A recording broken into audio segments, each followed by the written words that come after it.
తెలుగు రాష్ట్రాల్లో వేసవికాలంలో ఉష్ణోగ్రతలు 40 డిగ్రీలు దాటినప్పుడే ప్రజలు ఏసీల్లో ఎక్కువ సమయం గడపడం ప్రారంభిస్తున్నారు. వేడి తీవ్రతకు తట్టుకోలేక చాలామంది ప్రజలు ఏసీ గదుల్లో స్తంభించిపోతున్నారు.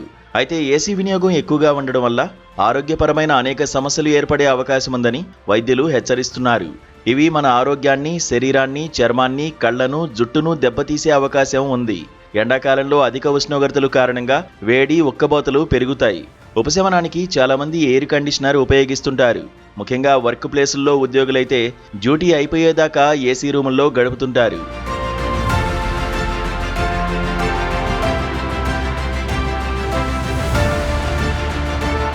ఎండ వేడికి తట్టుకోలేక ఇలా చేయడంలో తప్పులేదు. కానీ అందరి శరీర తత్వం ఒకే విధంగా ఉండదు. కొందరికి ఏసీ పడకపోవచ్చు, లేదా ఎక్కువసేపు ఆన్లో ఉంటే అలర్జీలకు గురి కావచ్చు. అలాంటప్పుడు నిర్లక్ష్యం చేస్తే తర్వాత అదే పెద్ద ఆరోగ్య సమస్యగా మారవచ్చు అంటున్నారు నిపుణులు. ఎక్కువసేపు ఏసీలో ఉండడం వల్ల లేదా ఏసీ పడకపోవడం వల్ల చర్మంలో మార్పులు వస్తాయి. అలర్జీలు ఉన్నవారికి చర్మం అధికంగా పొడిబారడం, దద్దుర్లు రావడం వంటివి జరగవచ్చు. కొందరికి ఎగ్జిమా వంటి సమస్యలకు దారితీయడం వల్ల చర్మం నిర్జీవంగా మారే ప్రమాదం కూడా ఉంది. అంతేకాకుండా కొందరికి ఆయిల్ బ్యాలెన్స్ డిస్టర్బ్ అవడం, కళ్ల చుట్టూ పగుళ్లు, బ్లాక్ సర్కిల్స్ ఏర్పడడం, ముఖంలో వృద్ధాప్య ఛాయలు వంటి లక్షణాలకు దారితీసే అవకాశం ఉంటుంది. అధిక ఉష్ణోగ్రతల వల్ల ఓవైపు ఏసీ వాడకుండా ఉండలేరు, ఇంకోవైపు అధికంగా వాడితే అలర్జీలు, ఇతర అనారోగ్యాలు వస్తాయి.